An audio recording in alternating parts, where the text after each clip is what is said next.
સર્વ ભાવિકજનોને ભાવથી જય સ્વામિનારાયણ. પ્લેન ક્રેશ સમજવા જેવી 4 શિખામણ. આપણને એમ થાય કે કોઈ પણ ઘટના હોય એ ઘટતી હોય એમાંથી હવળું લેવું એ સુજ્ઞ માણસનું કર્તવ્ય છે.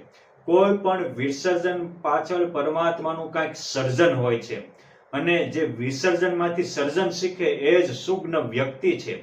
આ પ્લેન ક્રેશ થયો એમાંથી આપણે 4 સમજવા જેવી શિખામણ છે. પોઈન્ટ 1, આ દેહનો કોઈ નિર્ધાર નથી. આપણા સપના અધૂરા રહે અને અચાનક અહીંથી ઉછાળા ભરવાના થાય.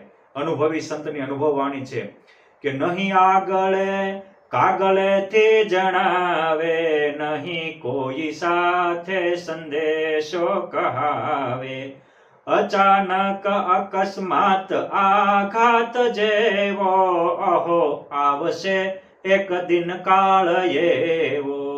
માટે કાળ આપણી પાસે આવે, આ દેહનો ફ્યુઝ ઉડે એ પહેલા પરમાત્માને પામી જાવી એ રીતે એનો યુઝ કરી લેવો. આ દેહનો એન્ડ આવે એ પહેલા ભગવાન મળી જાય એવું સ્ટેન્ડ પ્રાપ્ત કરી જીવન ધન્ય બનાવી લેવું. પોઈન્ટ 2, પ્લેન ક્રેશ થયું એની પાછળ ગીતાજી એક નો બળી.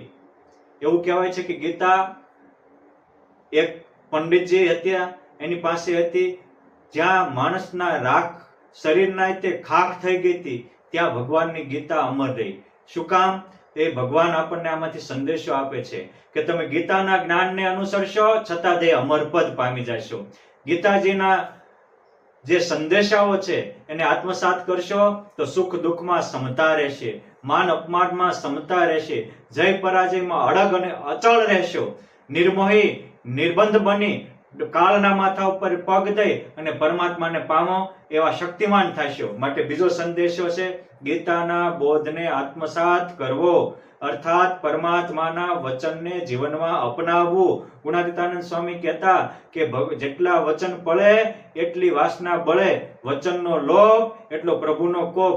તે વચન કયું? તો કે નિજાત્માનમ બ્રહ્મ રૂપમ વયમ અમૃતસ્ય પુત્રાહ. માટે આવી રીતે ભગવાનના વચન ઝીલી આપણે આપણા આત્માને અમરપદ પમાડીએ. એકતાની પર્ણકુટીમાં પરમાત્મા પધારે છે, નીતિએ નારાયણ વસે છે. આ જ્યારે પ્લેન ક્રેશ થયું ત્યારે ત્યાં નજીક જ રહેનારો રાજુ પટેલ અને એમનો પરિવાર હાવ ગરીબ હતા, પણ ત્યાં ગયા અને એક વસ્તુ, લાખો રૂપિયાની સોનાની વસ્તુ હોય એ પોલીસોને આપી અને જેની હતી એ વ્યક્તિને પહોંચાડી. આ પ્લેન ક્રેશમાં આવા પ્રામાણિક અને નીતિમત્તા વાળા માણસોના પણ આપણને સુયોગ થયા. એ શીખવાડે છે કે કોકના દિલમાં વાસ કરવો હોય તો નીતિએ નારાયણ વસે, પ્રામાણિકતાની પર્ણકુટીમાં પરમાત્મા પધારે છે. માટે આપણે નીતિમત્તા અને પ્રામાણિક બનીએ, આપણા અંતરમાં પણ પરમાત્મા આવશે, આપણું પણ બીજાના હૃદયમાં સ્થાન થશે.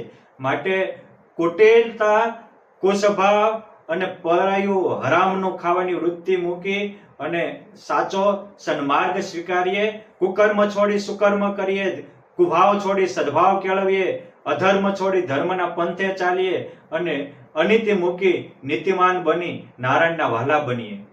પોઈન્ટ 4, આખિર જિંદગી શું છે એવું કોઈએ પૂછ્યું ત્યારે અનુભવી સંતના અનુભવમાંથી એનો અનુભવનો રણકાર નીકળ્યો. જિંદગી શું છે? તો કે છે કે જિંદગી એ તો હસતો રડાવતો બાગ છે, જિંદગી ક્યારેક ખેલવતો રાગ છે જિંદગી, પણ આખિર કર્મનો હિસાબ છે જિંદગી. આપણે કરેલા કર્મ જ આપણી સાથે આવશે. ગમે ત્યારે દેહ તો પડી જાય છે, પણ નહીં કલ્યાણ કૃત કચ્છિત દુર્ગતિમ તાત ગચ્છતિ. એકવાર સાચા માર્ગે ચાલ્યા તો ક્યારે આપણી અધોગતિ નહીં થાય. દેહ તો પડ્યો રહે છે પરંતુ આપણા કર્મ આપણી સાથે આવશે. લોકો એમ કહે છે કે ખાલી હાથે આવ્યા હતા ને ખાલી હાથે જવાનું છે. એમાં ગાફલાઈ કોઈને સેવવાની નથી. પ્રત્યેક પામેલા મહાપુરુષે પોતાની જિંદગીનો ક્ષણનો ઉપયોગ કર્યો છે. જેને જિંદગીનો ક્ષણ અને કણનો ઉપયોગ કર્યો એ જ લાખોના લાડીલા અને અનેકના આદર્શ બન્યા છે. કર્મ એક એવા છે કે આપણે હોટલમાં જમવા જઈએ તો બીજાએ રાંધેલા અને આપણે જમવાનું હોય છે, પણ કર્મ એક એવી હોટલ છે કે આપણે રાંધેલું જ આપણે ખાવાનું હોય છે. માટે સારા કર્મ કરશો તો પરમાત્મા વરસે, જિંદગી ધન્ય બનશે. માટે આ પ્લેન ક્રેશના 4 સદબોધ. 1, આપણે પ્રામાણિક અને નીતિમાન બનીએ. 2, ગીતાના જ્ઞાનને ફોલો કરીએ. 3 આ દેહનો કોઈ નિર્ધાર નથી. હજી જિંદગી આપણા હાથમાં છે. ત્યાં સારા કર્મનો સાથ લઈએ, સારા સત્પુરુષનો સાથ લઈએ અને આપણા જિંદગીને સનાથ કરીએ. અને 4 સારા કર્મ કરી અને આપણા જીવનને આનંદથી ભરીએ, અનેકના હૃદયમાં આપણું સ્થાન થાય એવું આપણું અનમોલ જીવન બનાવીએ. માટે આ 4 શીખને શીખી અને આપણે પણ આધ્યાત્મિક માર્ગે આગળ બનીએ. આપ સૌનું શારીરિક, માનસિક ને આધ્યાત્મિક ત્રણેય પ્રકારનું પરમાત્મા ક્ષેમ કુશળ રાખે એ હું દિલથી પરમાત્માને પ્રાર્થના કરું છું. અસ્તુ. ધન્યવાદ. જય સ્વામિનારાયણ. જય શ્રી કૃષ્ણ.